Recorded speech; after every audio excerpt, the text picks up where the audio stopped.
I did not step into that boardroom holding a mop to clean spilled coffee. I was there to decide who would win the $80 million contract. When the CEO's wife pointed at the mess and said, "Scrub the floor," the room assumed I was just a janitor.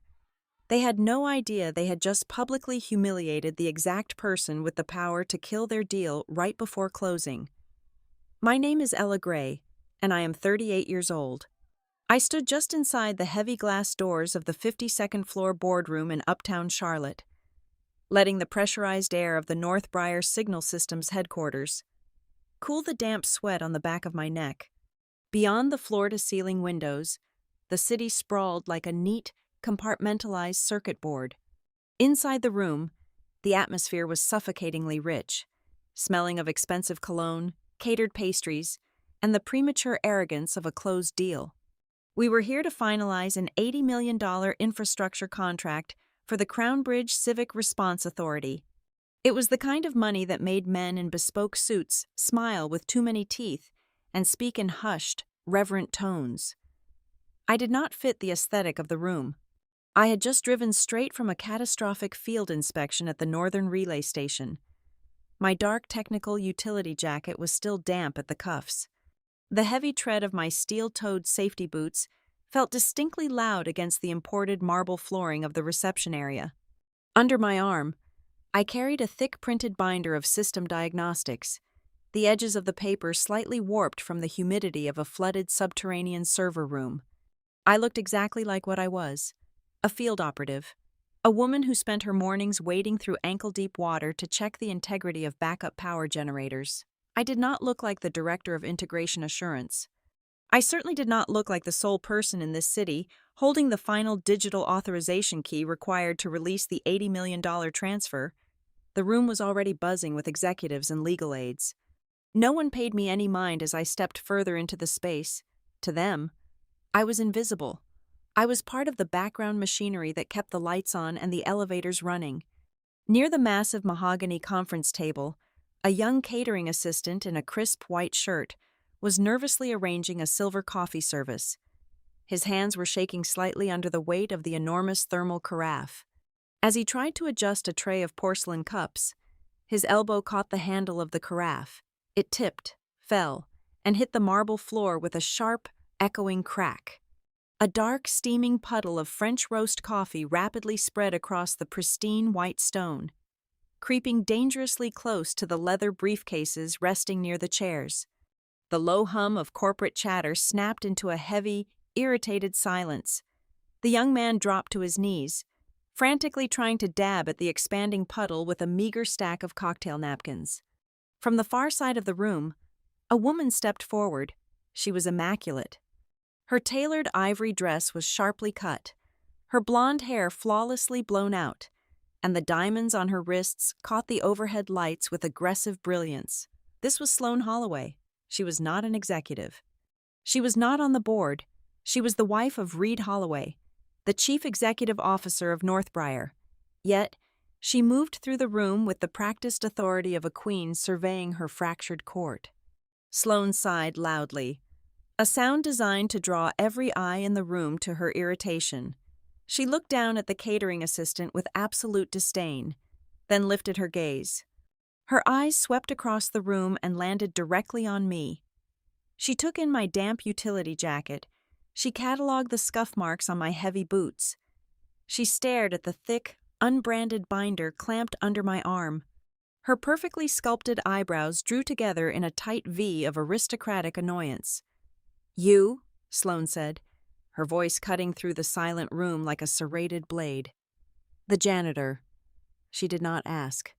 She stated it as an undeniable fact of the universe. A few heads turned in my direction. I felt the collective weight of a dozen pairs of eyes, all belonging to highly paid vice presidents and senior legal counsel, pinning me to the doorway. Sloane raised a manicured hand and pointed sharply toward an alcove near the secondary entrance, where the building's actual maintenance staff had temporarily abandoned a yellow utility bucket and a damp string mop. "Clean it up before someone slips," Sloane commanded. Her tone was devoid of any human warmth, It was the voice of a woman who was entirely accustomed to moving people around like inanimate pieces of furniture. A ripple of low, sycophantic laughter washed through the room. It was that cruel, polite corporate chuckle, the kind meant to validate the power of the person making the joke while simultaneously degrading the target. They were laughing at the hired help. They were laughing at me. I shifted my gaze toward the center of the table. Reed Holloway sat in the oversized leather chair reserved for the chief executive. His silver hair caught the light. He wore a suit that likely cost more than the catering assistant made in 6 months. Reed had seen the entire exchange. He had heard his wife publicly humiliate a stranger in a room full of crucial stakeholders. Reed did not flinch. He did not gently correct his wife or suggest she lower her voice. He did not offer a word of professional courtesy. Instead, he simply licked his thumb, turned the page of the legal prospectus in front of him, and adjusted his reading glasses. He completely dismissed my humanity, treating the incident as a trivial disruption not worth his valuable time. My pulse beat a steady, rhythmic drum against my throat. I felt a hot, bright spike of anger ignite behind my ribs, but I forced my jaw to remain completely relaxed. Decades of working in male-dominated engineering sectors had taught me how to compress my rage into a tight, cold, and highly weaponized core. I took a slow step forward, my eyes scanning the massive mahogany table. There were silver nameplates positioned perfectly in front of each leather chair. I read the names engraved in black script: Mercer Dane, Chief Operating Officer, Ivy Redden, Crownbridge Legal Counsel; Nolan Price, Independent Risk Assessor. I looked at the empty space at the very end of the table. It was the seat positioned directly across from the presentation screen. The seat designated for the ultimate buyer's representative. The surface of the wood was bare. My nameplate was missing. That was the exact moment the air in the room seemed to change texture. This was no longer just a story about an arrogant, wealthy wife making a superficial error based on my clothing. This was an active erasure. Someone in this company had deliberately removed my name from this table. They had set up this closing ceremony with the assumption that I would not be present, or worse, that my presence was merely a rubber stamp to be acquired after the champagne was popped. I could have spoken up right then. I could have walked over to the table, dropped my heavy, water-damaged binder onto the polished mahogany, and introduced myself. I could have watched the smug satisfaction drain from Sloan Holloway's face. I could have watched Reed Holloway choke on his expensive silence. It would have been a fast, loud, and incredibly satisfying explosion. But a fast explosion only burns the surface. I needed to see the foundation. I needed to know exactly how deep the rot went at Northbriar Signal Systems. If they were willing to treat a perceived nobody with this level of casual cruelty, and if they were actively trying to bypass the Director of Integration Assurance on the day of an $80 million signing, there was something fundamentally broken in their architecture. I looked at the spilled coffee. I looked at the terrified catering assistant still clutching his wet napkins. Then, I looked at Sloan Holloway, who was already turning her back on me, her attention returning to the important men in the room. I did not say a word. I walked slowly across the room, the heavy tread of my boots sounding like a steady countdown. I went to the alcove. I reached out and wrapped my fingers around the rough wooden handle of the mop. It felt solid, grounding. I carried the mop over to the spill. I kept my head bowed, letting my dark hair fall forward to obscure my face. I pressed the wet strings of the mop against the marble floor, dragging the dark liquid into the fibers. I decided in that moment to remain the janitor. I would stay completely silent for the next few minutes. I would push this mop. I would wipe their floor, and I would listen. I wanted to see exactly how far these people would expose their true nature, their lies, and their broken systems, all while believing that the woman standing right next to them was absolutely nobody at all. I kept the mop moving and my head down, letting them believe I belonged to the background, but my attention was on the presentation screen and every word spoken around that table. Mercer Dane, the Chief Operating Officer of Northbriar, stood at the head of the room, holding a laser pointer like a conductor's baton. He was a man who wore his ambition like a heavy cologne, and right now, He was suffocating the room with it. "We are guaranteeing a perfectly seamless integration protocol," Mercer announced, his voice smooth, confident, and utterly devoid of hesitation. "Our network stability metrics, as you can see mapped out on the central dashboard, demonstrate a fault tolerance of 99.9% across all primary and secondary sector hubs. We are fully prepared to initiate the deployment phase." I stared at the bar graphs and heat maps glowing brightly on the screen. The visuals were sleek, ascending steadily in reassuring, authoritative shades of corporate blue. They depicted a flawless technological ecosystem, a network robust enough to handle any municipal emergency the city could throw at it. There was only one problem. The data was a complete fabrication. I did not need to reference the thick, water-damaged binder I had left resting on a side console to know this. I had audited those exact figures myself over 90 days ago. The presentation Mercer was so proudly displaying was pulling archived data from the third quarter of the previous fiscal year. It completely omitted the catastrophic load-balancing failure I had witnessed with my own eyes just 7 hours prior. At 6 o'clock this very morning, I had been standing in ankle-deep sludge at the Northern Relay Station, watching their primary cooling units fail under a basic stress test. If this system went live today, a minor power surge would blind the city's emergency response grid within 20 minutes. Yet, here in this climate-controlled sanctuary, Mercer was selling a ghost system, confidently lying to the Crown Bridge representatives. "What about the warranty commitments for the secondary power arrays?" asked one of the Crown Bridge legal aides, a sharp-looking woman sitting near the middle of the table. "Our risk department flagged a potential delay in hardware replacement during severe weather events," before Mercer could open his mouth to deploy another carefully crafted piece of fiction. A new voice cut effortlessly through the heavy air of the boardroom. "We have secured a full, unconditional replacement guarantee within 24 hours for any hardware malfunction, regardless of weather conditions," Sloan Holloway announced. I paused my mop mid-swing. My hands tightened around the rough wood of the handle. I slowly shifted my weight, turning my body just enough to see her clearly. Sloan was leaning comfortably back in her plush leather chair, swirling a glass of sparkling water. She spoke with the absolute certainty of a chief executive. She had absolutely no legal standing in this room. She was the CEO's wife. She was not a vendor. She was not an underwriter. She held no equity in the infrastructure division, and she was certainly not a certified systems engineer. Legally speaking, she was a civilian. Yet, here she was, casually committing Northbriar to legally binding warranty liabilities in the final hour of an $80 million government procurement negotiation.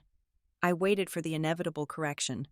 I waited for Reed Holloway to hold up a hand, to politely laugh off his wife's enthusiasm, and to remind the room that official terms would be addressed by the legal counsel.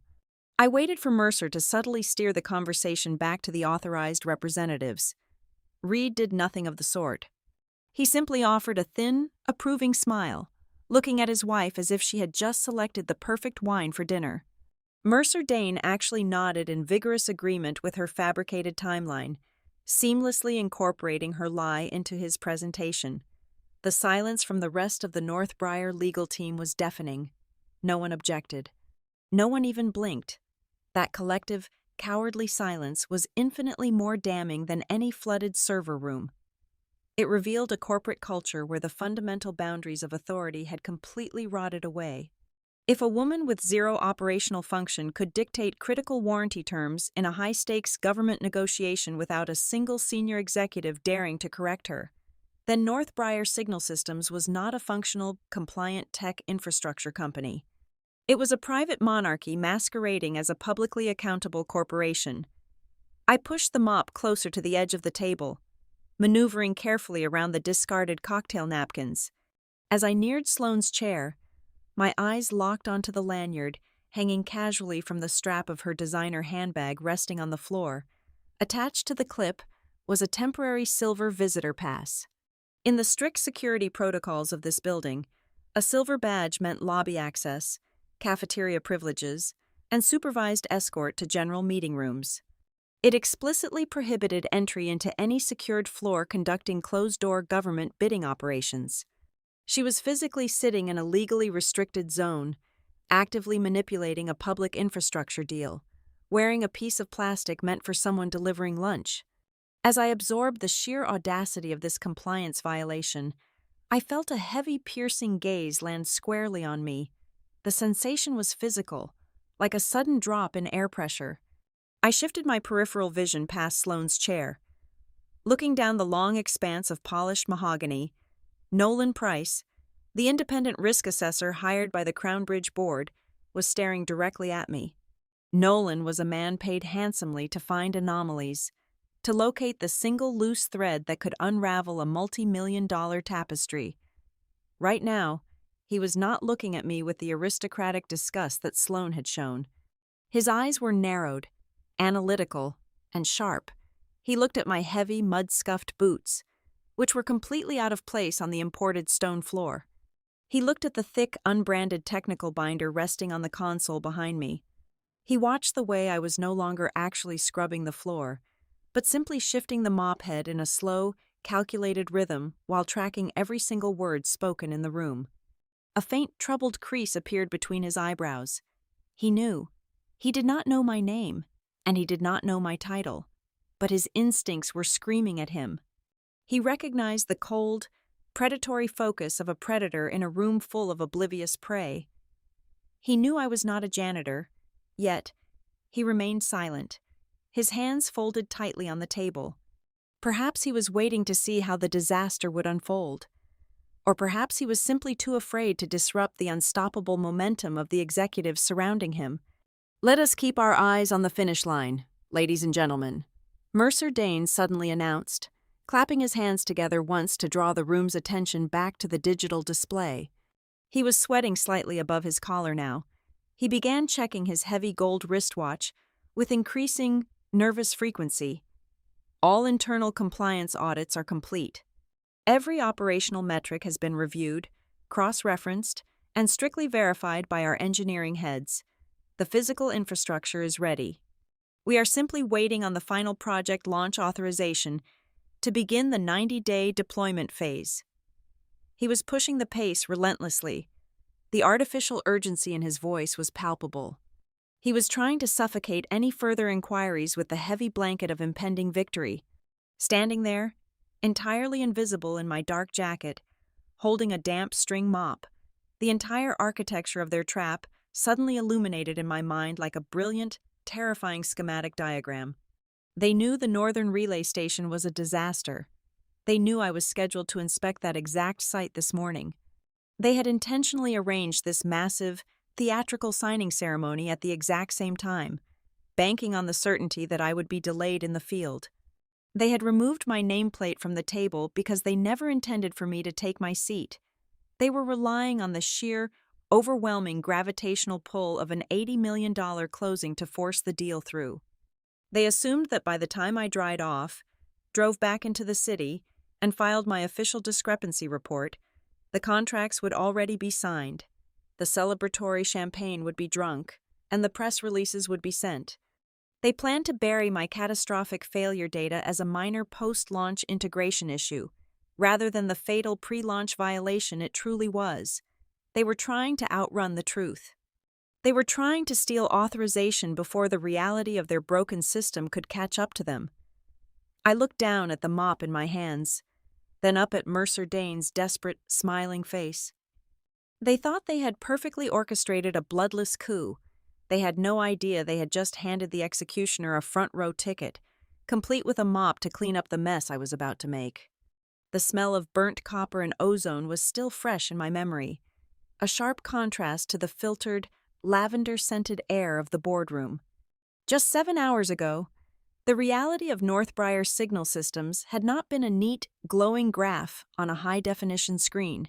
It had been a chaotic, deafening subterranean concrete bunker at the Northern Relay Station. I stood in the back of that command center at dawn, watching their primary cooling unit scream under a basic stress test. The massive industrial fans had choked, sputtered, and died. Then, the backup power sequence initiated. I had timed it on my own chronometer. 17 minutes. That was exactly how long their multi-million-dollar secondary power array survived under a 70% municipal load before entirely collapsing. 17 minutes before the main terminal flashed a blinding, critical red warning, signaling a total network blackout. According to the very contracts resting on the mahogany table right in front of me, that array was legally mandated to withstand a 72-hour continuous outage without a single dropped packet. Amidst the blaring sirens of the failing station, a regional site manager had shoved his way into the control booth. His hard hat was perfectly clean, a sure sign he rarely stepped off the executive elevator. He did not ask what went wrong. He did not ask how to fix the cooling units. He simply looked at the panicked console operators and pointed a trembling finger at the main diagnostic monitor. "Put the old dashboard up for now," the manager had barked, his voice cracking with panic. "Wipe the active logs and revert the visual display to yesterday's baseline." 10 minutes later, I had cornered a junior night shift technician near the emergency stairwell. The kid looked physically ill, his hands shaking so violently he could barely hold his thermostatic scanner. When I asked him to verify the manual override, he broke. "They do not want the fault logged," he had whispered to me, his eyes darting toward the security cameras. "Management sent an encrypted directive at 3 in the morning. They said we just need to get through today. They said whatever is broken, we will fix it under the guise of routine maintenance next week. Tomorrow, it becomes a post-launch patch. If we log a critical failure today, the Crown Bridge deal dies." Now, standing in the opulent uptown Charlotte boardroom, my hands wrapped around a damp wooden mop handle, I stared at the massive projection screen behind the chief operating officer. Mercer Dane was beaming, gesturing expansively at the data. I instantly recognized the user interface glowing on the screen. The specific font weight of the status indicators, the perfectly symmetrical green circles representing the relay nodes, the complete absence of the thermal variance tracker. It was the exact fabricated display the site manager had ordered.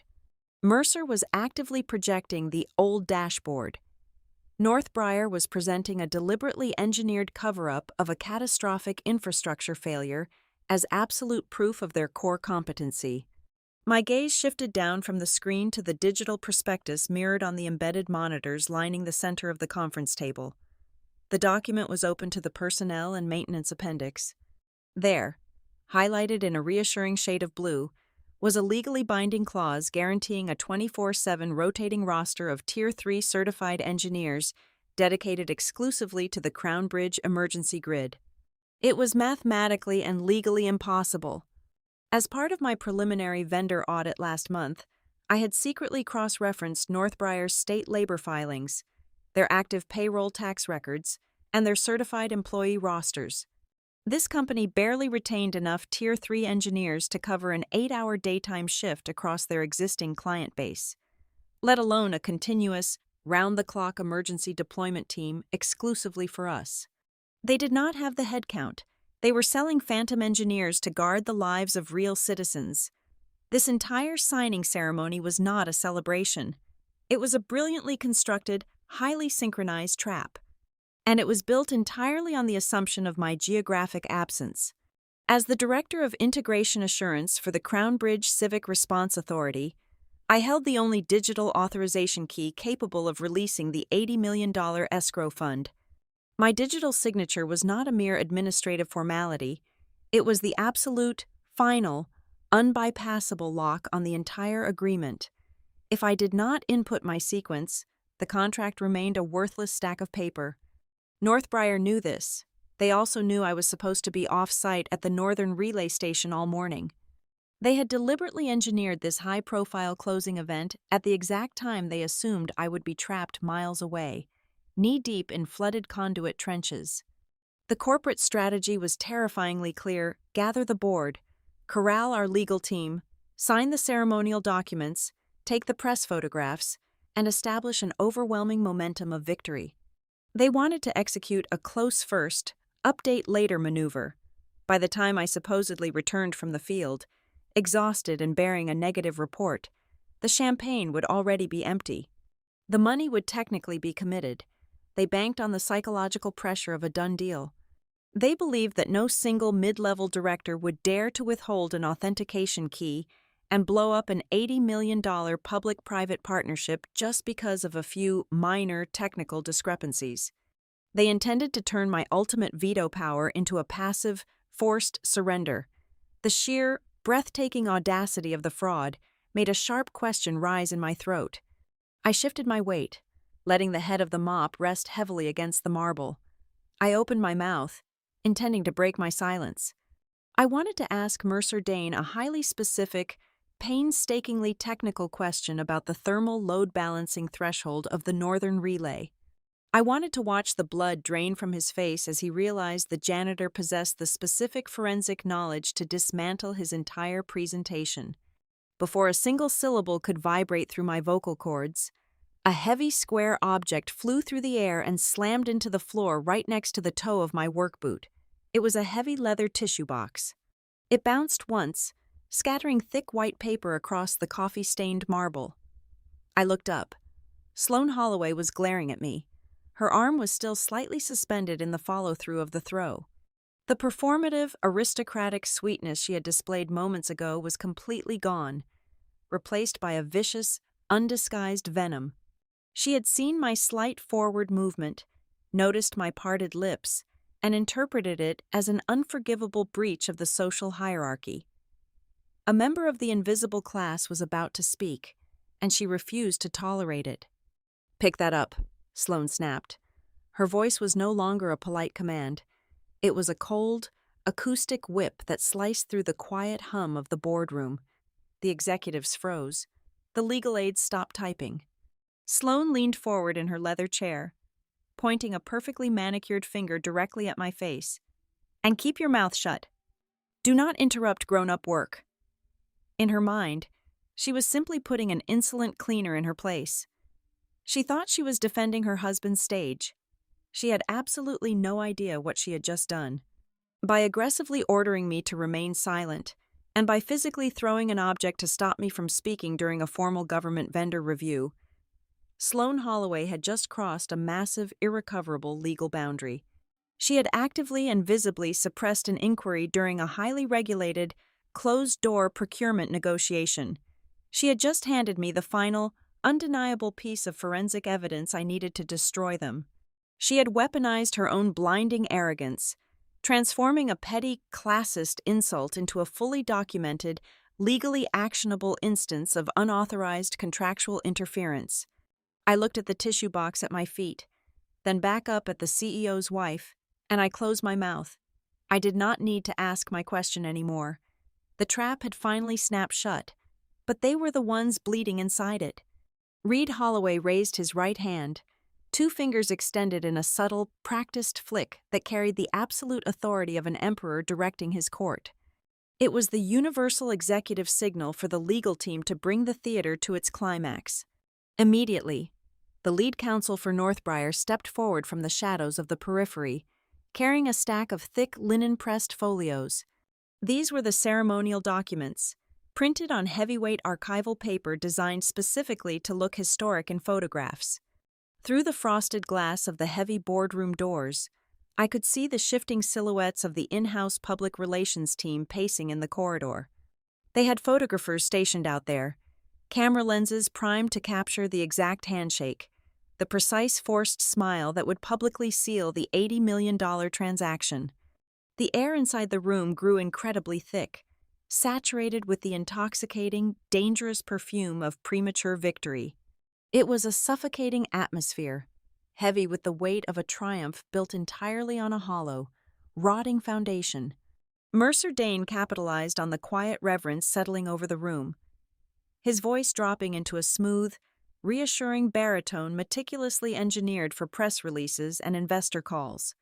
"We are looking at a comprehensive, system-wide rollout in exactly 90 days, Mercer promised, leaning his palms flat against the polished mahogany table to emphasize his absolute certainty. 90 days. It was a beautiful, digestible soundbite for the municipal stakeholders, a number that would look fantastic on the front page of the financial gazettes. It was also a physical, technical, and temporal impossibility. You cannot deploy a massive, interconnected civic response grid in 3 months when the foundational architecture is bleeding out under basic stress loads. A 90-day timeline required a flawless baseline, and their baseline had literally melted down in front of me just a few hours prior.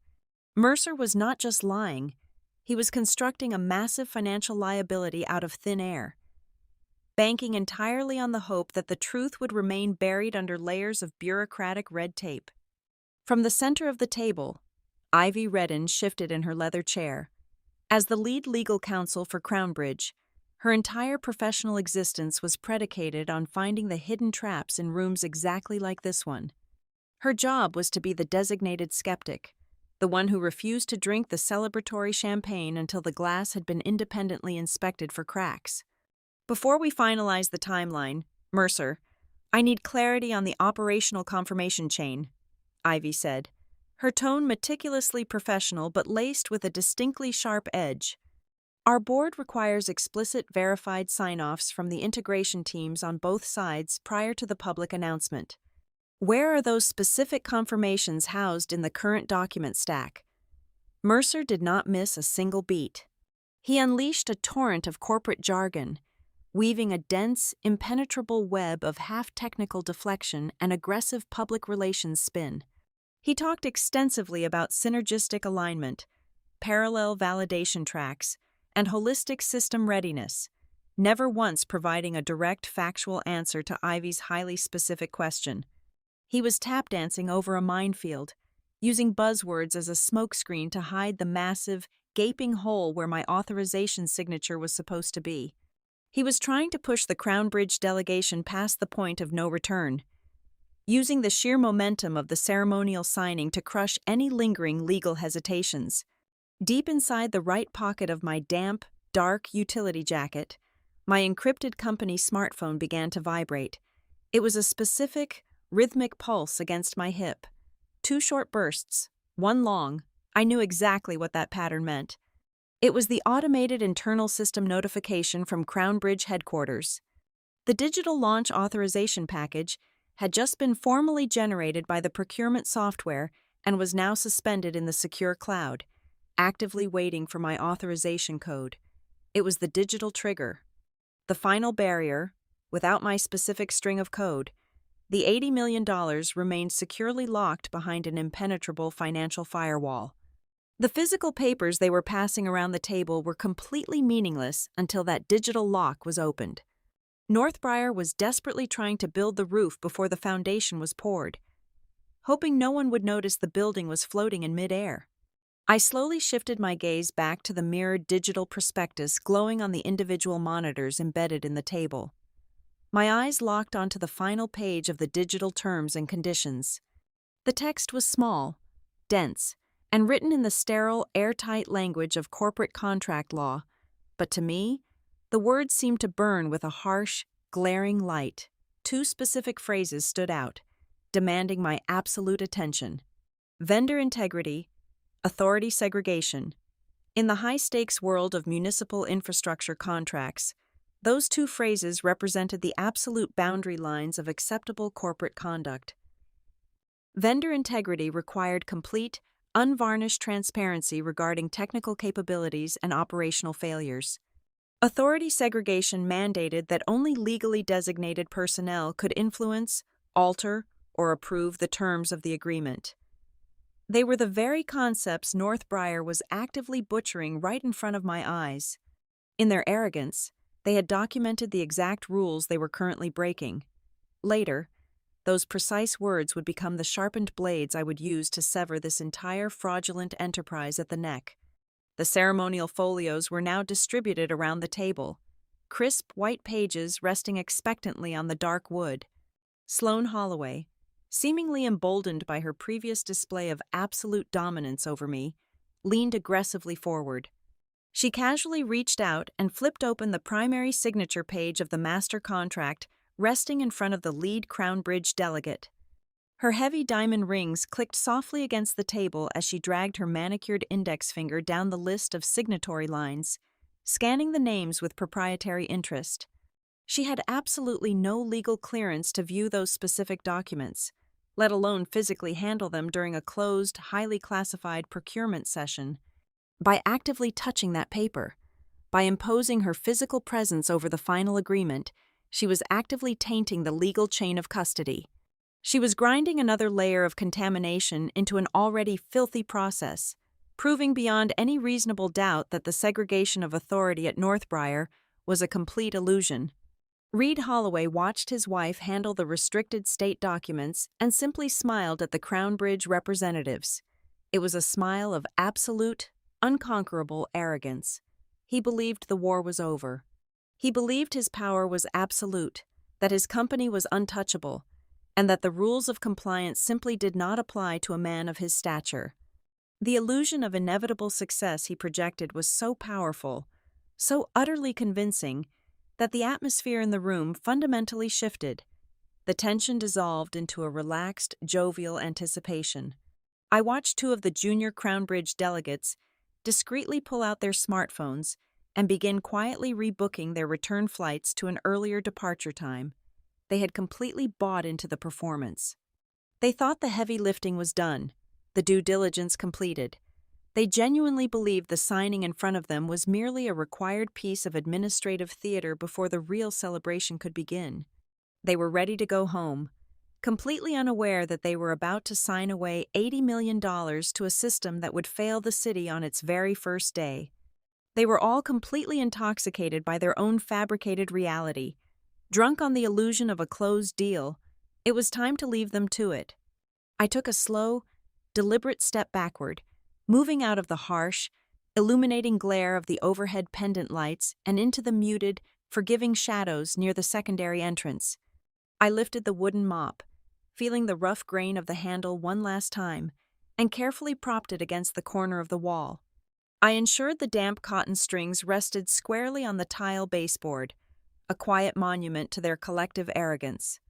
I reached down to the low console table and picked up my water-damaged technical binder, clutching the heavy stack of catastrophic failure diagnostics tightly against my chest.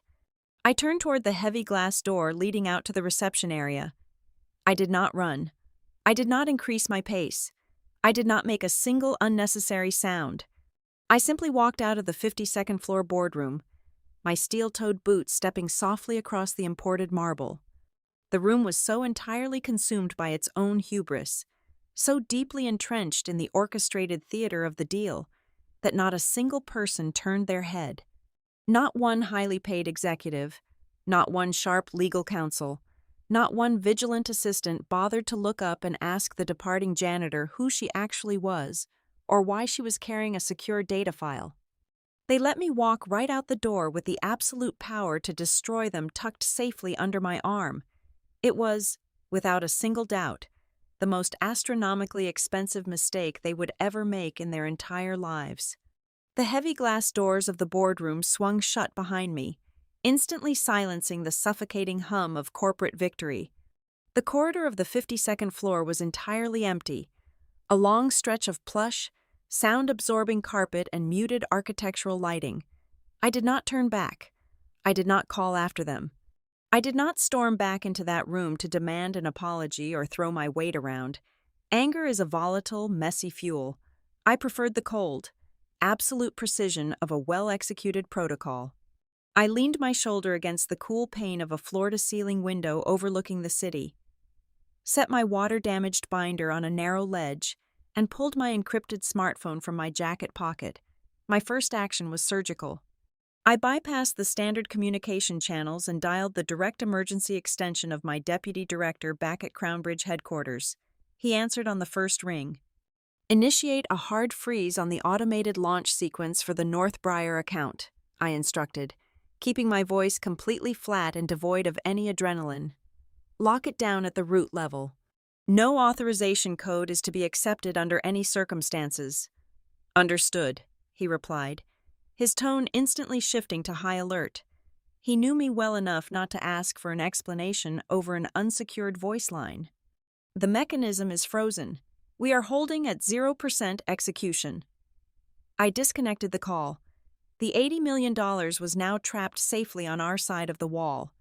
The physical papers they were eagerly signing inside that boardroom were now legally equivalent to blank scratchpad paper. Next, I opened the secure, heavily encrypted portal linked directly to the Crown Bridge internal audit servers. This was where the real counterattack began. I did not deal in bruised egos. I dealt in verifiable data. I systematically uploaded my arsenal. First went the high-resolution photographs I had taken at 6 o'clock this morning, showing the ankle-deep water flooding the subterranean power trenches of the northern relay station. Second, I uploaded the raw, unedited system diagnostic logs I had extracted directly from the failing terminal, undeniably documenting the catastrophic secondary array collapse after exactly 17 minutes of partial load. Third, I attached a cropped, digitally enhanced image I had discreetly snapped while leaning on the mop. It clearly showed the silver temporary visitor badge dangling from Sloan Holloway's designer handbag, firmly placing a civilian inside a restricted, classified government bidding room. Finally, I uploaded a detailed memorandum outlining the exact visual discrepancies between the active failure data and the fabricated third-quarter dashboard Mercer Dane was currently projecting on their screen. As the upload progress bar hit 100%, my phone vibrated in my palm, the screen illuminated with the name Reed Holloway. The chief executive officer was calling the director of integration assurance. He must have finally noticed the empty chair at the end of the table, or perhaps the digital escrow system had just bounced back an error message to his finance team indicating the funds were locked. I stared at the glowing screen. I let it vibrate against my hand until the call went to voicemail. 10 seconds later, the device buzzed again. This time, it was Mercer Dane. The chief operating officer was likely sweating through his expensive silk shirt, realizing his 90-day deployment lie was suddenly missing its foundational signature. I let his call ring out into the silent hallway. A minute passed. A new, unlisted premium number flashed on the display. It did not take a forensic analyst to guess that Sloan had somehow acquired my contact information and was attempting to deploy her aristocratic brand of damage control. I silenced the device entirely. Let them wait. Let them stand in that lavish room, holding their expensive pens, and slowly taste the cold, creeping panic of being firmly locked outside the door. They had spent the entire morning treating me like background noise. Now they were about to learn what happens when you ignore the one person who can stop the deal. Instead of wasting breath on a heated confrontation, I drafted a rapid, legally binding preservation order. I sent it simultaneously to the Northbriar Corporate Compliance Office, the building's chief security officer, and our own external legal counsel. The directive was unambiguous. I demanded the immediate preservation of all closed-circuit television footage from the 52nd floor lobby and hallways. I mandated the lockdown of all radio frequency identification badge swipe logs for the boardroom doors. Furthermore, I legally sequestered the electronic entry logs and security camera feeds from the northern relay stations spanning the last 24 hours. I was sealing the exits. I was ensuring that when they inevitably tried to scrub the servers and delete the evidence of their cover-up, they would be walking directly into a charge of destroying evidence during an active municipal audit. My phone vibrated with a single, highly prioritized text message. It was Ivy Redden. The lead Crown Bridge legal counsel was not calling to issue a polite inquiry. She knew my reputation. If I had walked out of a closing ceremony and triggered a hard financial freeze, she knew the ground beneath us had just caved in. Her text simply read, "Call me on the secure line." Now, I dialed her encrypted number. She answered before the first ring finished. "Ella," Ivy said.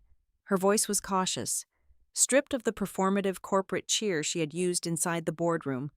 She was no longer speaking to a forgotten nameplate. She was speaking to the person holding the detonator. She asked the exact right question.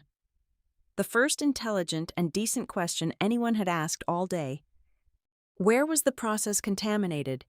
Across multiple critical vectors, I answered, my tone pure, clinical contract law.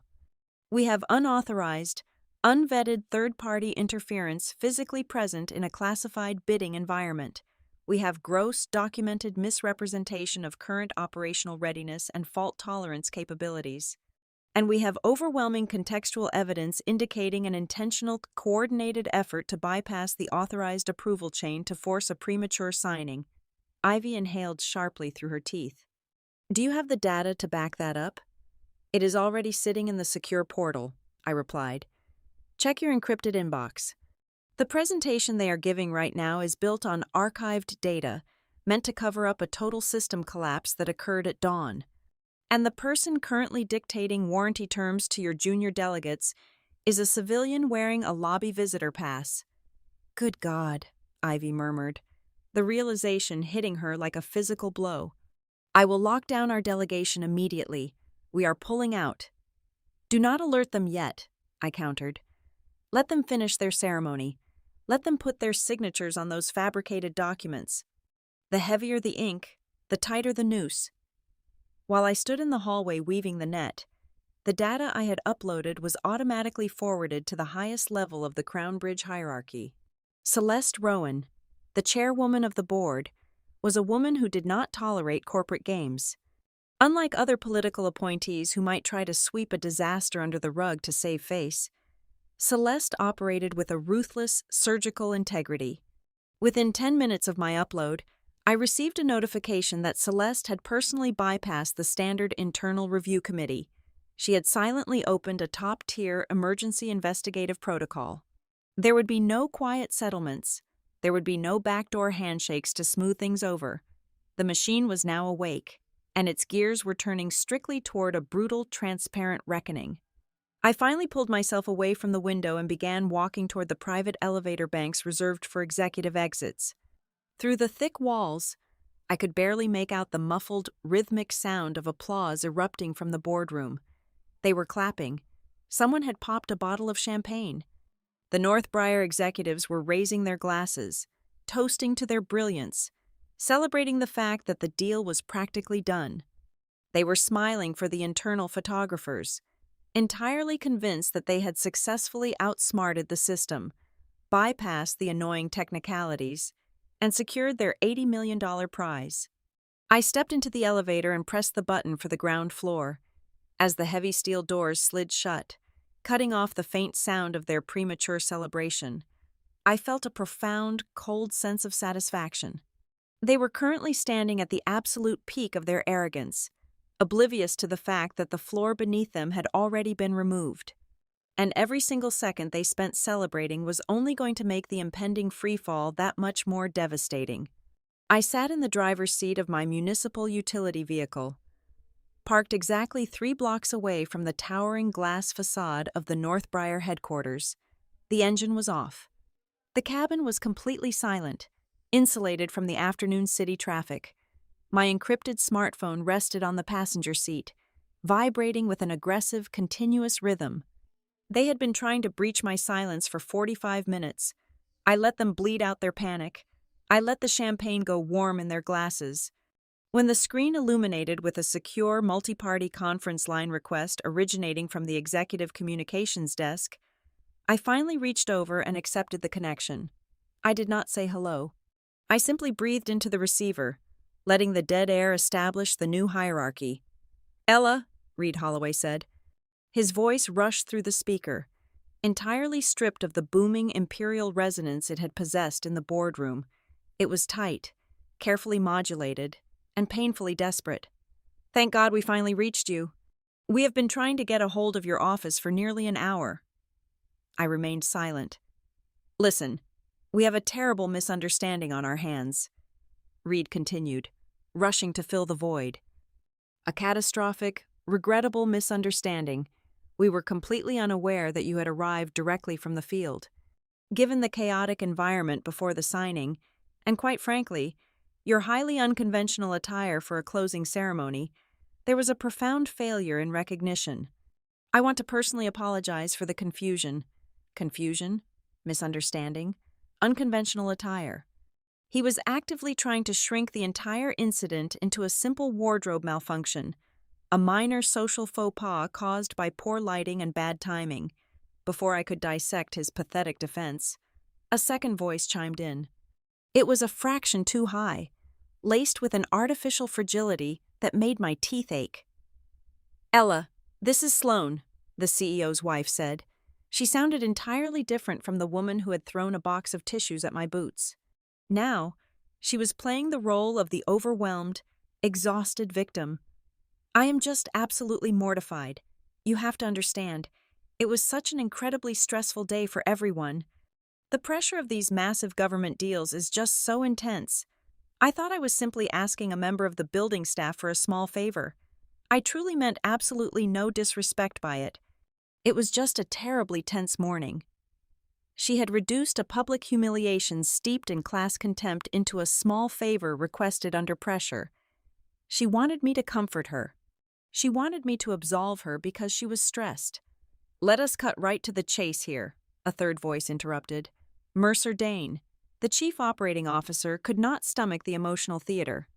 He was a creature of momentum, and his $80 million deal was currently bleeding to death on the operating table. "Ella, apologies have been made. Mistakes happened. But we have a massive regional infrastructure initiative suspended in mid-air. We have press releases scheduled for 4 o'clock this afternoon. We need your authorization to release the escrow immediately. Just sign off on the launch protocol, authorize the funds, and we can clean up whatever hurt feelings or bureaucratic issues remain afterward. We can fix everything else later." There it was. The exact unvarnished corporate philosophy of Northbriar Signal Systems. Sign first, clean up later, hide the failure today, patch it tomorrow. It was the exact same corrupt methodology he had used to hide the catastrophic cooling failure at the Northern Relay Station at 6 o'clock this morning. Mercer was so deeply entrenched in his own fraudulent logic that he did not even realize he was confessing to his entire operational mindset on a recorded line. The air in my car felt absolutely freezing. I leaned my head back against the headrest and stared at the roof of the vehicle. I let their pathetic chorus of excuses, victimhood, and aggressive demands hang in the digital space between us. "I have 3 questions," I said. My voice was a flat, featureless plain of ice. "And you will answer them in order." The line went completely, breathlessly quiet. They were not accustomed to being commanded. "Question 1, I began, enunciating every single syllable with razor-sharp precision. "Who authorized a civilian with a silver lobby visitor badge to physically handle legally restricted government procurement documents inside a closed-door session?" I heard a sharp, sudden intake of breath. Someone on their end had just realized how much I had actually seen. "Question 2, I continued, striking the next blow before they could even attempt to recover. "Who authorized the field management team to manually bypass the critical failure logs at the Northern Relay Station and replace the live telemetry with an archived dashboard?" A muffled thud echoed through the speaker, sounding suspiciously like a heavy fist hitting a mahogany table. Mercer Dane was no longer talking about fixing things later. "Question 3, I finished, my tone dropping an octave lower, delivering the final, fatal strike. "Who physically removed my official nameplate from the boardroom table before the meeting began?" The silence that poured through the phone was not just quiet, it was heavy, suffocating, and absolute. It was the sound of 3 highly powerful people simultaneously realizing that they were completely trapped. They had spent the entire morning treating me like a bystander, never realizing I had been quietly gathering the evidence they kept handing me. 10 seconds passed, 20 seconds. The digital counter on my phone screen ticked upward, measuring the exact duration of their terror. That prolonged, agonizing silence spoke louder, clearer, and more honestly than any carefully drafted apology they could ever offer. It was an admission of complete systemic guilt. "Ella," Reed finally whispered. His voice was completely broken, stripped of all its executive armor. The arrogance was entirely gone, replaced by a raw, naked panic. "Please, I am begging you to look at the bigger picture here. I will arrange a private meeting. Just you and me, off the record. I will issue a formal, written apology. I will personally fire anyone in this entire organization who made you feel uncomfortable today. Just name them. I will handle it internally. We can make this right without destroying the partnership." He still did not understand. He genuinely believed this was about my bruised ego. He thought I was holding an $80 million public contract hostage because his wife had called me a janitor. He thought he could buy my silence with a private apology and a few sacrificial firings. He believed the system was fine, and only the people were flawed. I reached out and hovered my finger over the red disconnect icon on my screen. "You fundamentally misunderstand the nature of this conversation, Reed," I said, my words dropping like heavy stones into a deep, black well. "I am not interested in arguing about who was more rude to whom. I do not care about your wife's stress levels, and I do not want your private apologies. I am currently evaluating whether your entire corporate process is still clean enough to legally sign a government contract." I paused, letting the absolute severity of my statement settle over them like a shroud. "Based on the evidence I have already submitted to the Crown Bridge Audit Committee, the answer is no." I pressed the red button, instantly severing the connection. The cabin of my vehicle returned to perfect, undisturbed silence. I placed the phone back on the passenger seat, turned the key in the ignition, and pulled away from the curb. The trap was fully sprung, the locks were sealed, and there was absolutely nothing they could do but wait for the impact. The audit room at Crown Bridge headquarters felt less like an office and more like the inside of a high-security server tower. It was freezing, windowless, and humming with a sharp electrical tension. Over the next 48 hours, the preliminary data drop I had initiated detonated across the entire organizational structure. The emergency review team, composed of our most vicious forensic accountants, cybersecurity specialists, and compliance officers, tore into the digital architecture of Northbriar signal systems like a pack of starving wolves. When you pull a single loose thread in the fabric of corporate America, you rarely find just a simple knot.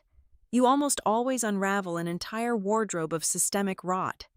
The first indisputable piece of empirical evidence materialized from the cross-referenced server logs.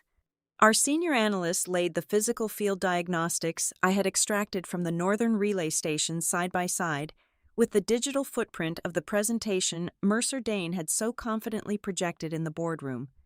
The resulting delta between the two datasets was terrifying. The review team confirmed exactly what I already knew, but they translated it from an eyewitness account into mathematical fact. It was not a clerical error. It was not a delayed network synchronization. It was a manually inputted, hard-coded suppression of a critical operational failure. The truth was violently buried under lines of falsified code. Shortly after the data logs were verified, the building security footage arrived via an encrypted courier.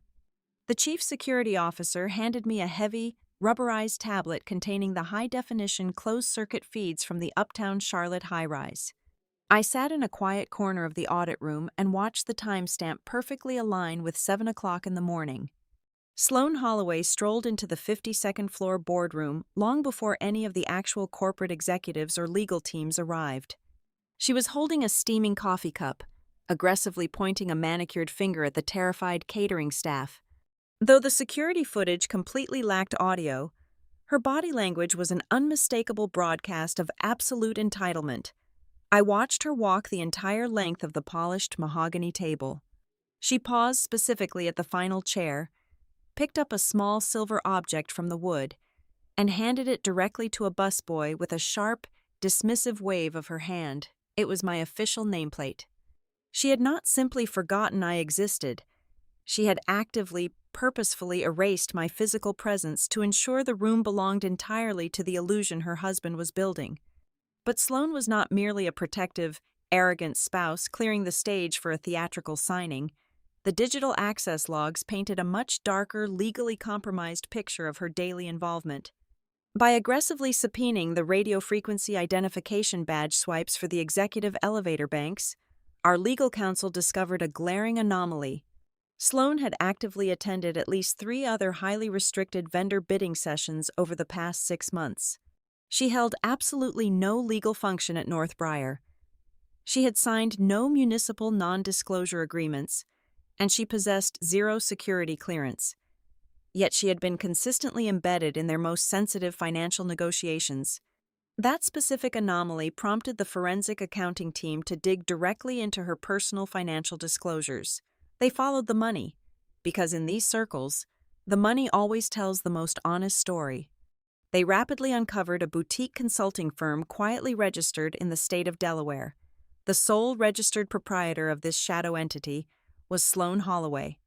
Every single month, operating with the precision of a Swiss timepiece, that phantom consulting firm received a massive retainer fee from a Tier 2 hardware subcontractor deeply embedded in the Northbriar supply chain.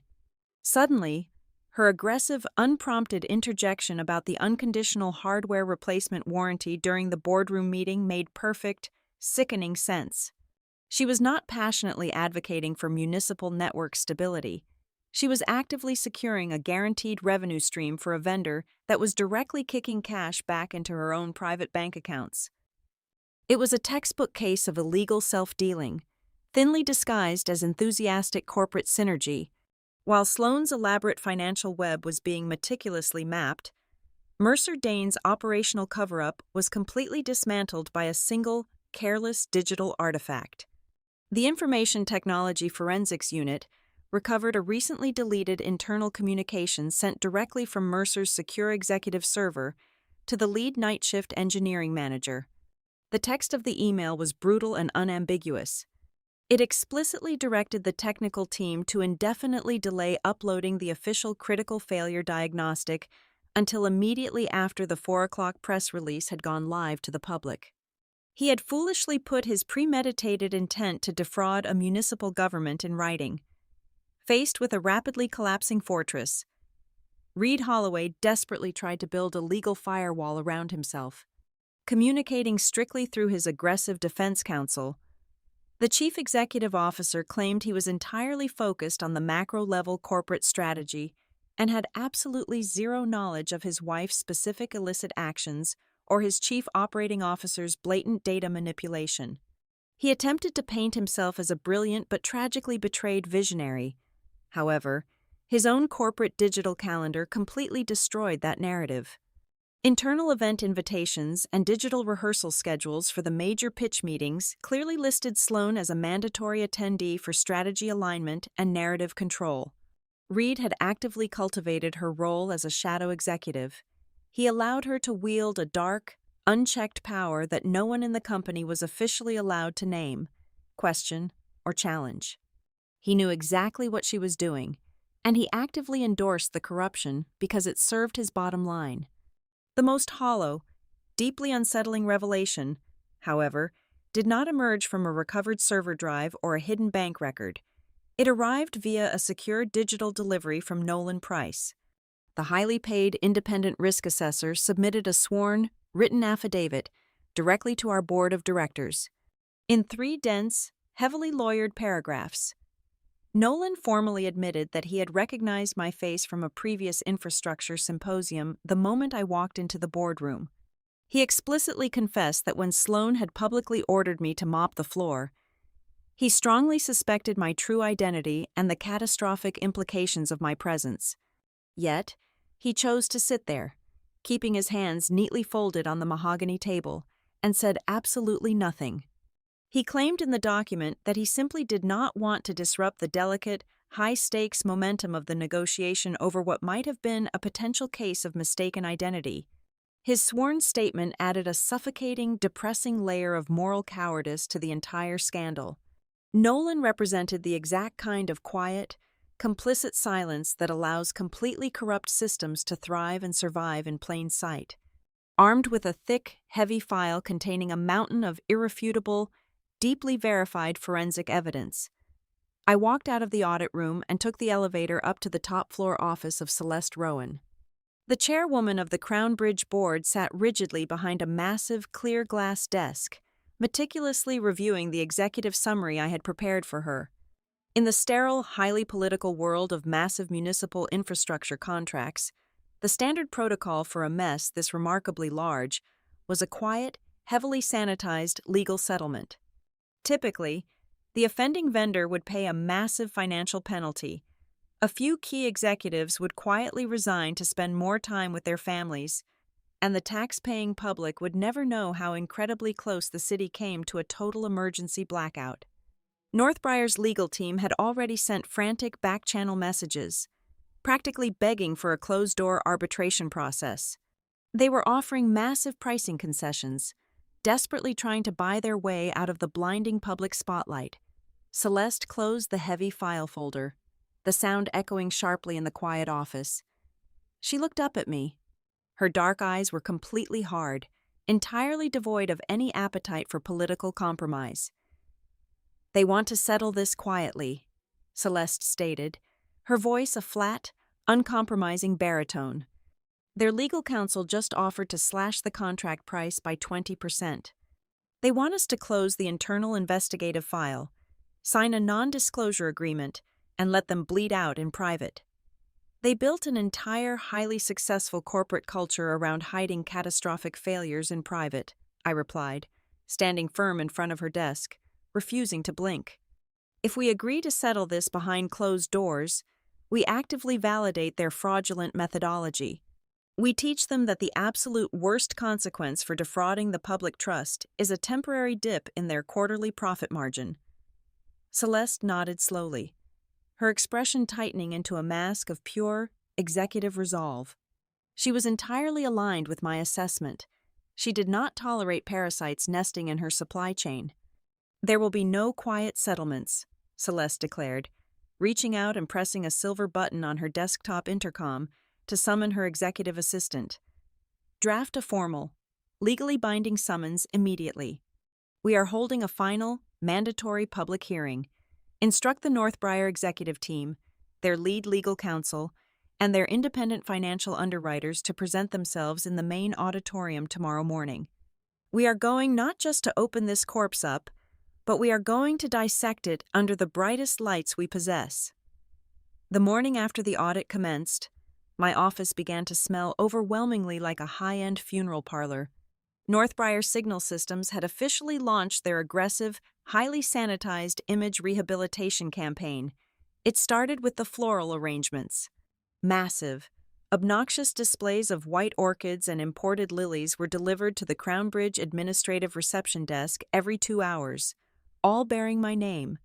Following the flowers came the courier-delivered envelopes made of thick, cream-colored cardstock. These contained heavily drafted, legally vetted letters of apology signed by Reed Holloway. The letters were masterpieces of corporate deflection, expressing deep, profound regret for the unfortunate social friction and the regrettable lapse in executive hospitality. They were apologizing to the janitor they had insulted. They still completely failed to realize they needed to be apologizing to the city for the emergency network they had falsified. Then came the subtle, insidious political pressure.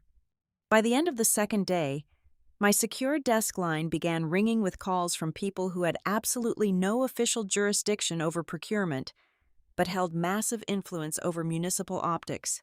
I received calls from 2 city council members and a deputy mayor, all operating under the guise of being mutual friends of the project. Their scripts were identical.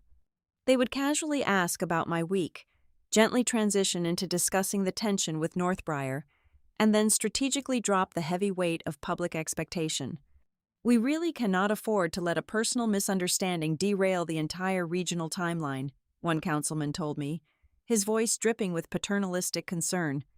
"If we tear up this agreement now, the citizens will be left without an upgraded emergency response grid for at least another 6 to 8 months. We have to think about the greater good. Ella, sometimes you just have to hold your nose and sign the paper." It was a brilliantly terrifying tactic. They were trying to weaponize my own sense of public duty against me. They wanted to make me feel that by holding Northbriar accountable for their fraud, I was personally endangering the lives of the citizens who relied on the emergency grid. The suffocating atmosphere of the executive floor became too much to bear. I needed to breathe actual, unfiltered air. At 2 o'clock in the morning, I drove my municipal vehicle away from the gleaming downtown high-rises and headed back to the exact place where the lies had started. The Northern Relay Station was a brutalist concrete bunker sitting under the pale glow of sodium streetlights. During the day shift, the facility was crawling with Northbriar site managers and highly paid consultants making sure the right narratives were pushed. But at 2 o'clock in the morning, the suits were fast asleep in their expensive suburban homes. Only the ghosts and the night shift technicians remained.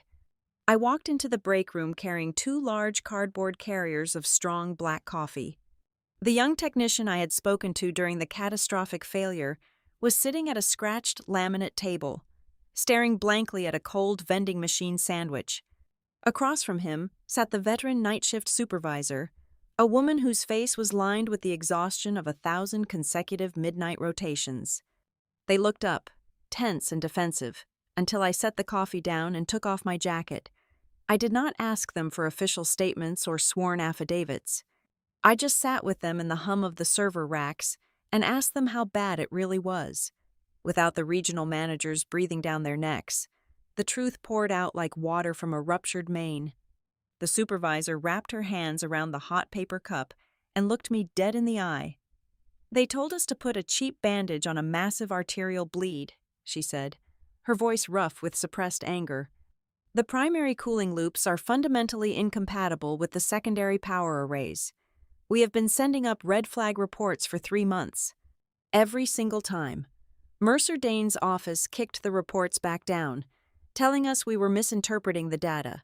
When the system collapsed during your inspection, they panicked. They sent a direct override command from the executive terminal. They forced us to manually disable the thermal variance alarms and load a static, clean interface loop to the monitors. We were explicitly threatened with termination if we did not comply." Hearing the exact mechanics of their corruption spoken aloud in that dreary, fluorescent-lit break room solidified everything. This was not a company that made a mistake. This was a company that operated as a criminal enterprise. I returned to Crown Bridge headquarters just as the sun was coming up. Ivy Redden was already in her office, her desk buried under a chaotic mountain of printed contract addendums and legal precedents. When I walked in, she dropped her highlighter and leaned back in her chair. She looked exhausted, but her eyes were entirely feral. "I found the kill switch," Ivy said, tapping a perfectly manicured fingernail against a thick, highlighted paragraph. She turned the document around so I could read it. It was a deeply buried boilerplate compliance clause that Northbrier's legal team had likely skimmed over, assuming they possessed the political leverage to ignore it. "Before the final launch authorization sequence is verified," Ivy explained, her voice gaining momentum, "the purchasing authority retains the unilateral right to terminate the agreement. Without financial penalty, upon the discovery of any undeclared external influence over the bidding process, or any material misrepresentation of operational readiness, because you never typed in your cryptographic key. We are technically still in the pre-launch window. They handed us the absolute right to execute them." The walls were closing in on Northbriar from the outside as well. By noon, the massive insurance conglomerate that provided the $80 million surety bond for the project sent a devastatingly cold communication to our finance department. The underwriters had caught wind of our internal audit and the locked escrow account.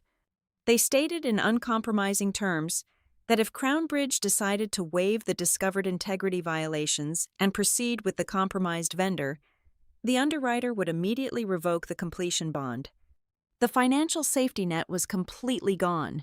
I was summoned to the top floor precisely at 3 o'clock in the afternoon. Celeste Rowan was standing by the massive windows overlooking the city, her arms crossed over her chest. She did not bother offering me a seat. "Northbrier's legal defense team just filed a massive preemptive notice," Celeste said, turning to face me.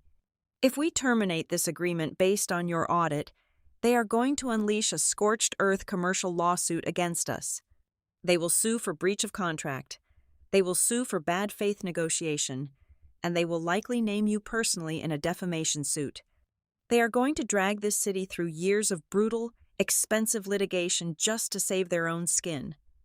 Celeste walked slowly over to her desk and placed both hands flat on the glass surface. Her gaze was incredibly heavy, demanding absolute honesty. "I have the authority to pull the plug," Celeste told me, "but I need to know if the person who caught them is willing to stand in the fire. Are you prepared to put your professional reputation on the line? Sit in a witness box and defend this cancellation against the most aggressive corporate lawyers in this state. I am, I answered without a single fraction of hesitation. But I have one non-negotiable condition. Celeste raised an eyebrow, waiting. If we do this, we do not do it quietly, I stated. There will be no sealed arbitration files. There will be no backroom political deals to soften the blow and save their public stock price.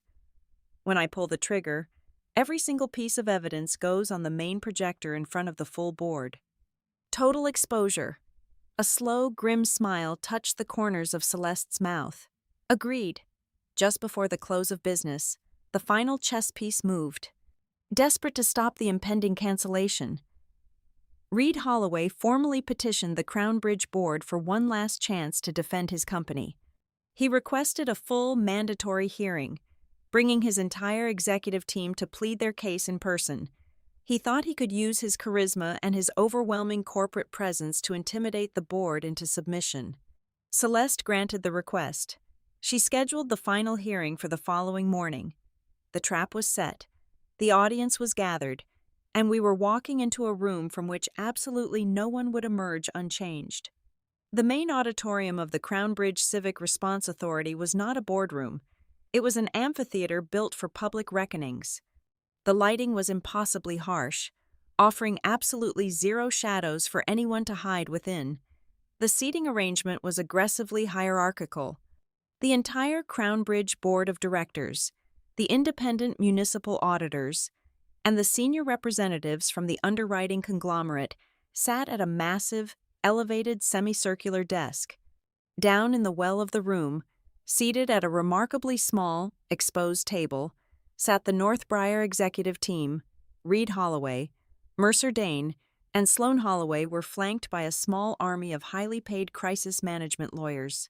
Sloan had abandoned her brilliant ivory dresses and diamonds for a muted, desperately conservative charcoal suit. Reed sat with his hands steepled in front of him, attempting to project the quiet, unshakable confidence of a seasoned chief executive. Mercer looked physically ill, his skin a pale, waxy gray under the fluorescent glare. I stood alone at the presenter's podium, directly facing the elevated board. My encrypted tablet was hardwired into the massive projection screen suspended behind the Northbriar delegation. Celeste Rowan struck her wooden gavel against a sound block, a sharp, violent crack that instantly killed the low murmur of the room. She formally opened the Emergency Procurement Tribunal and offered the floor to the vendor for a preliminary defense.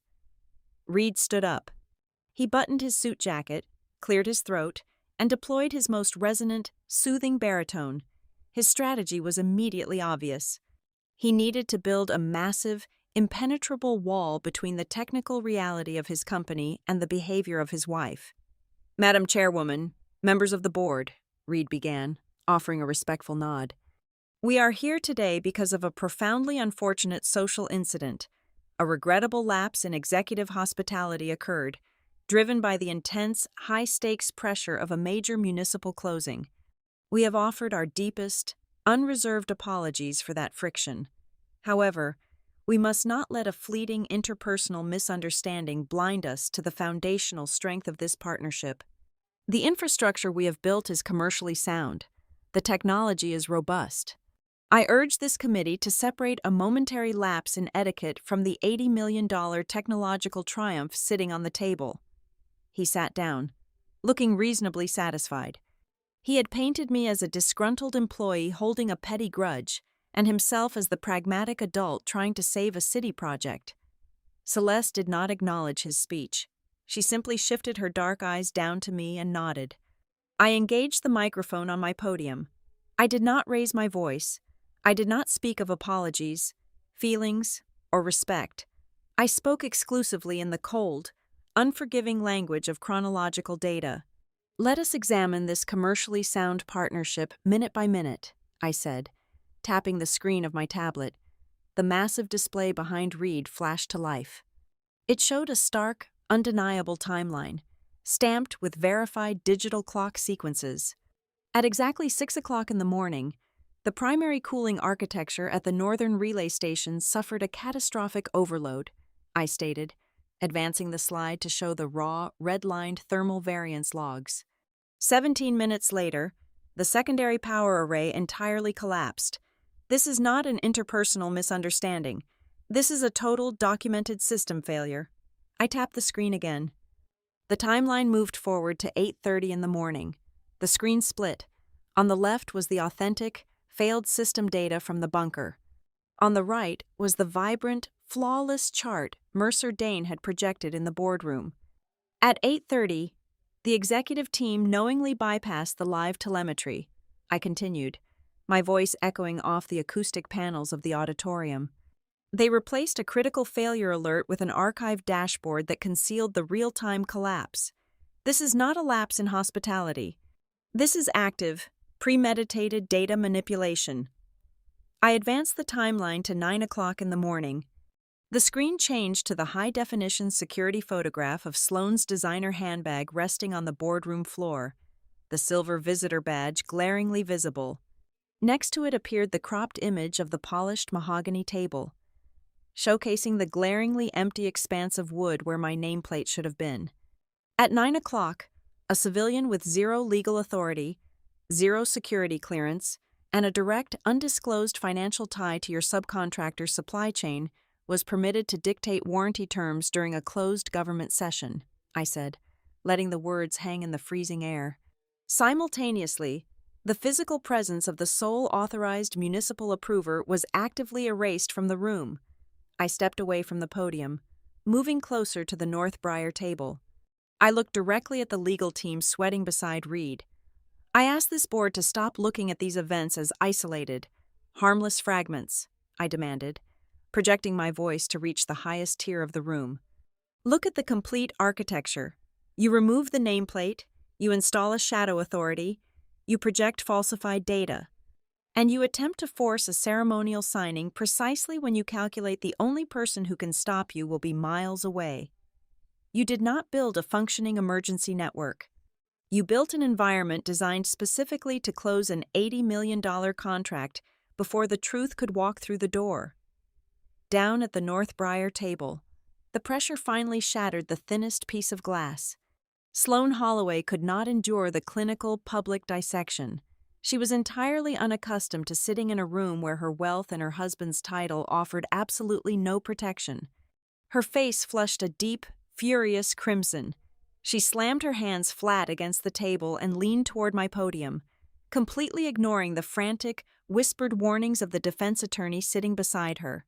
"I was helping you," Sloane shouted, her voice shrill and echoing wildly in the cavernous space. Someone had to take control. I was stepping in to help people with fancy titles who simply did not have the actual guts to close the deal and get the job done. The entire auditorium went dead silent. The North Briar lead counsel actually dropped his pen and buried his face in his hands. In her desperate attempt to assert her superiority, Sloane had just screamed a fully unprompted, legally binding confession into a public microphone. She had proudly admitted to actively interfering with a state procurement process, confirming her unauthorized role as the shadow closer. Mercer Dane realized the ship was rapidly sinking and made a desperate, final attempt to secure a lifeboat for himself. He grabbed his microphone, his hands visibly shaking. The executive team had absolutely no knowledge of the dashboard switch, Mercer stammered, his polished corporate veneer completely dissolved. That was a tragic, panicked misinterpretation of protocol by the low-level field staff. We would never authorize the suppression of a critical failure report. I walked back to my podium. I did not argue with him. I simply pressed the final button on my tablet. The screen behind them shifted to display the sworn, notarized affidavits from the night shift supervisor and the junior technician. Beside the text documents, an audio file began to play. It was the digitally recovered voicemail Mercer had left on the secure server at the relay station. His own voice, arrogant and commanding, boomed through the auditorium speakers. "Wipe the active logs. Revert the visual display to yesterday's baseline. Hold the official failure report until after the 4 o'clock press release goes live. If that deal dies today, you are all looking for new jobs tomorrow." Mercer Dane physically shrank into his chair. He closed his eyes, entirely defeated by his own recorded arrogance. A profound, heavy realization washed over the elevated board of directors. I watched the faces of the municipal auditors and the financial underwriters harden into absolute stone. They finally saw the entire terrifying matrix. They realized how incredibly close the city had come to handing the keys of its emergency infrastructure over to a roomful of polished frauds. They understood that the core issue had never been about a CEO's wife calling a director a janitor. The core issue was that Northbriar had spent months pouring concrete over a rotten foundation, hoping the city would buy the building before the walls caved in. Celeste Rowan leaned forward. She rested her forearms on the elevated desk and looked down into the well of the room. She did not look at Reed Holloway. She did not look at his lawyers or his wife. She looked entirely and exclusively at me. The auditorium held its collective breath. The air in the room felt heavy enough to make breathing work. "Director Gray," Celeste said. Her voice was not loud, but it commanded absolute authority, cutting through the heavy silence like a blade. She paused, ensuring every single person in the room was hanging on her next words. With the complete, unvarnished file now fully present before this board, Celeste asked, delivering the heaviest question of the entire session. "Do you, as the Director of Integration Assurance, assess that this contract can still be saved?" I kept my hands resting lightly on the edges of the podium. I lifted my chin and looked straight up at her. The silence stretched, tight and absolute, hovering right on the jagged edge of the final drop. I pushed my chair back from the presenter's podium. The scrape of the wooden legs against the auditorium floor sounded like a sharp gunshot in the heavy, suffocating silence. I did not reach for the microphone. I did not need artificial amplification. The pure, terrified quiet radiating from the Northbriar delegation ensured that every single syllable I spoke would carry all the way to the highest tier of the room. "Madam Chairwoman," I began, locking eyes with Celeste before panning my gaze across the entire elevated board of directors. Under Section 7 of our Standardized Procurement Guidelines, specifically the clauses governing vendor integrity, authority segregation, and false readiness representation, the purchasing authority relies on absolute, unvarnished transparency. I turned my head slightly, letting my eyes drop down to the miserable, pale faces sitting at the Northbriar table. We do not pause a public infrastructure initiative when a vendor actively falsifies thermal variance logs to hide a total system blackout. We do not ask for a personnel addendum when a civilian is permitted to override municipal warranty terms. And we absolutely do not engage in a renegotiation when a chief operating officer explicitly threatens his own engineering staff to suppress critical failure data. I gripped the edges of the podium, leaning forward just a fraction of an inch. "Therefore, I am stating this for the official, permanent municipal record," I said, my voice dropping into a register of absolute, unbreakable finality. "This is not a temporary suspension of activities. This is not a request for a revised deployment timeline, and this is certainly not an invitation for a financial concession. Effective immediately, I am exercising my unilateral authority as the Director of Integration Assurance to entirely cancel the $80 million infrastructure contract with Northbriar Signal Systems." Reed Holloway's mouth opened slightly, but no sound came out. The polished, imperial executive facade completely shattered, leaving behind nothing but the hollow, panicked expression of a man who just watched his entire legacy vaporize into the freezing air. Beside him, Mercer Dane buried his face in his trembling hands, entirely incapable of looking up at the board. Sloane Holloway simply sat frozen, her manicured nails digging so hard into the wooden table that her knuckles turned a stark, absolute white. The ceremonial documents they had so proudly signed the previous morning, the thick, expensive linen paper they had smiled over for the public relations cameras, instantly metamorphosed into worthless scraps of pulp. Without my specific cryptographic launch code, those signatures were nothing more than incredibly expensive graffiti. Up on the elevated dais, the senior representative from the insurance conglomerate did not say a single word. He simply reached out, closed his thick leather portfolio with a heavy, dismissive snap, stood up, and walked out of the auditorium. That single, silent action was the final nail in the coffin. The completion bond was dead. Northbrier's financial lifeline was officially severed. To prevent the city from falling into a dangerous vulnerability gap due to Northbrier's deceit, our procurement team immediately submitted the pre-drafted contingency protocol. We initiated a rapid, highly vetted rebidding process while simultaneously executing a 12-month temporary maintenance bridge contract with our legacy provider. The Civic emergency grid would remain online, protected by older but fundamentally honest technology, rather than a shiny $80 million lie. The dismantling of Northbrier's leadership happened with breathtaking, ruthless speed. By nightfall, Reed Holloway's illusion of absolute control had entirely evaporated. The Northbrier Board of Directors convened an emergency session over an encrypted video link.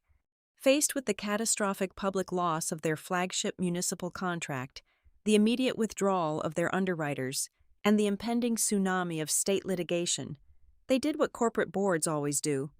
They severed the diseased limb to save the host. Reed was stripped of his chief executive title and forcibly removed from the board within 6 hours. He had allowed his arrogant marriage to violently eclipse his fiduciary duty, and the corporate market punished him with immediate, irreversible exile. Mercer Dane did not even make it back to his corner office to collect his personal belongings.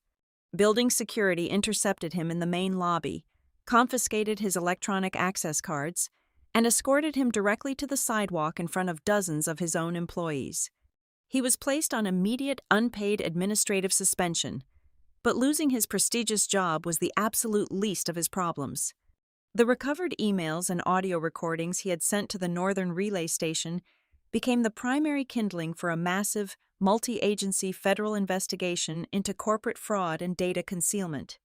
His desperate attempt to save a press release was now threatening to cost him his freedom.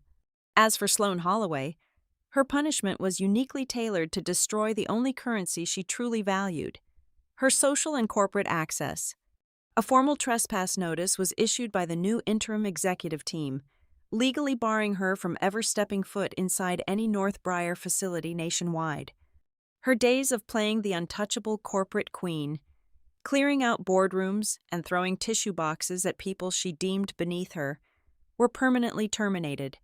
More devastatingly, the forensic financial audit regarding her boutique consulting firm was handed directly over to the state attorney general. The monthly payments she had quietly siphoned from the hardware subcontractor opened a sprawling, highly dangerous civil investigation into corporate kickbacks and illegal self-dealing. She had demanded I clean up a spilled coffee, entirely unaware she was leaving a massive, glaring trail of financial corruption right to her own front door. Several weeks later, the intense storm of the tribunal had somewhat normalized into the tedious, everyday rhythm of legal depositions and new vendor interviews. I was walking through the upper levels of the Crownbridge Administrative Annex, carrying a thick stack of revised technical specifications. I passed by one of our own executive conference rooms. The heavy glass doors were propped wide open. Inside, the morning light caught the gleaming surface of a freshly polished stone floor. In the corner of the room, a member of the building maintenance staff was quietly organizing a utility cart, placing a damp string mop into a yellow bucket. The faint, sharp scent of industrial cleaner hung in the air. I stopped in the hallway for a moment, watching the simple, honest labor. I remembered the heavy, rough wood of the mop handle I had gripped in the Northbrier boardroom. I remembered the burning, acidic humiliation I had forced myself to swallow, compressing it tightly into a cold, calculated weapon. Standing there, I realized a bitter but incredibly beautiful truth.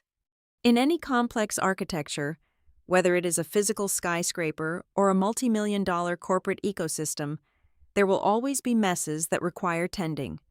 There are people whose job it is to clean the superficial stains off the floor, to make the surface look presentable for the cameras. And then there are people who have to dig much deeper, who have to wade into the subterranean trenches to clean out the toxic, rotting corruption hiding deep within the system itself. I adjusted the heavy files in my arms, a quiet, genuine smile touching my face. On that specific Tuesday in Uptown Charlotte, they had arrogantly mistaken me for the former. They had absolutely no idea I was perfectly capable of doing both. Thank you so much for listening to this story. Please leave a comment letting me know where you are listening from so we can interact and share our thoughts together. And I invite you to subscribe to the Boss Revenge Stories channel, like this video, and support us further by pressing the hype button so the story in this video can be heard by even more people.